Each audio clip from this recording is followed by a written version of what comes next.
बिस्मिल्लाहिर्रहमानिर्रहीम। अस्सलामु अलैकुम वरहमतुल्लाहि वबरकातुहू। आबिद राजी चैनल की तरफ से आज मैं अपने दोस्तों को रसूलुल्लाह सल्लल्लाहु अलैहि वआलिहि वसल्लम का एक फरमान बताऊंगा। रसूलुल्लाह सल्लल्लाहु अलैहि वआलिहि वसल्लम ने फरमाया, मैं जन्नत में दाखिल होने वाले आखिरी जन्नती को भी जानता हूँ और जहन्नम से निकलने वाले आखिरी शख्स को भी। ये वो शख्स है जिसे क़यामत के दिन लाया जाएगा और कहा जाएगा कि इसके सगीरा गुनाहों को पेश करो और कबीरा गुनाहों को इससे हटा लो। सगीरा गुनाह इसके सामने कर दिए जाएंगे और इसे याद दिलाया जाएगा कि तूने फलां दिन फलां गुनाह किया और फलां दिन फलां गुनाह।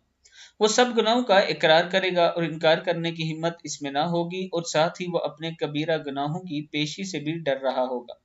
लेकिन फिर इसे कहा जाएगा, तुझे तेरे हर गुनाह के बदले एक नेकी दी जाती है। तो अब वो गुनाहों की जगह नेकियां लेने की लालच में कहेगा, ऐ मेरे रब, मैंने तो और भी बहुत सारे गुनाह किए जो यहाँ नजर नहीं आ रहे। सहाबी फरमाते हैं कि मैंने नबी अकरम सल्लल्लाहु अलैहि वसल्लम को देखा कि वो इस बात पर हंस पड़े, यहाँ तक कि आप सल्लल्लाहु अलैहि वसल्लम के सामने के दांत मुबारक नजर आने लगे। सही मुस्लिम की हदीस है।